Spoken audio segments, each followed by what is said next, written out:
prayer is not valid without ablution in Islam, and ablution must be performed with pure water. In fiqh, Islamic jurisprudence, pure water is defined as any water that is in its original or natural state in which Allah created it, such as water from the well, from the rivers, from the sea, in its original and changed form or state. So that is the water which can be used for valid ablution. Water will become impure if it is mixed with an impurity and any of its three features is changed. These features include the smell, the taste, and the color. So if an impurity falls into water and any of these three features is changed, then that water becomes impure and cannot be used for ablution. There is a question.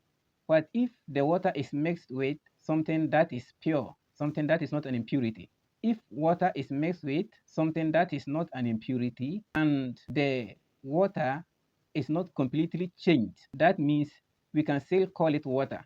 Then that water is pure. So if a pure substance falls into water and it does not change it completely by denying it its name, which is water, then it is still pure and can be used for ablution.